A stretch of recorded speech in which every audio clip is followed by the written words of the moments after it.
10 सितंबर मेरा जन्मदिन है। जन्मदिन के हवाले से मुख्तलिफ तासुरात और रवैये पाए जाते हैं। कोई इस पर कहता है कि अफसोस 1 साल जिंदगी का कम हो गया और मोहलत भी कम रह गई।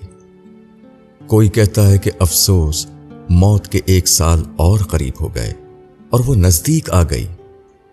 गर्ज वो उसे ऐसे दिन के तौर पर लेते हैं जिसमें खुशी का कोई सामान नहीं, बल्कि अफसोस और फिक्र ही करनी चाहिए। कोई उस दिन बाकायदा खुशी में पार्टी अरेंज करते हैं, तोहफे तोहफे दिए जाते हैं, केक काटे जाते हैं।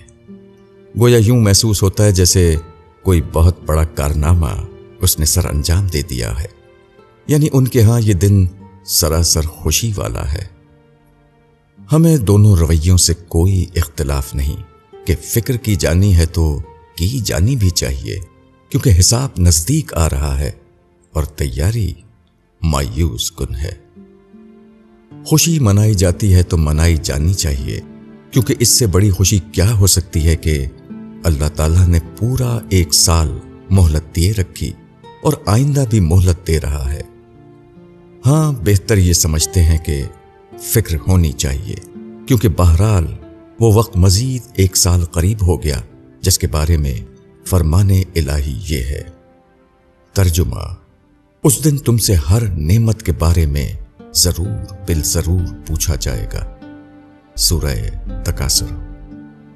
और खुशी भी होनी चाहिए कि आखिरत के करीब हो गए, जो हर हवाले से दुनिया से बेहतर है।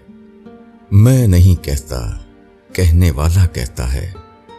तर्जुमा, आखिरत बेहतर है, बाकी रहने वाली है। क्या समा होगा जब रब से मुलाकात होगी। बाकी रहा ये सवाल कि उस दिन की तैयारी कितनी है। बखुदा अपनी औकात ही क्या है, खूब जानते हैं कि सिर्फ उसकी रहमत से ही बेड़ा पार होगा। उस्मान हैदर।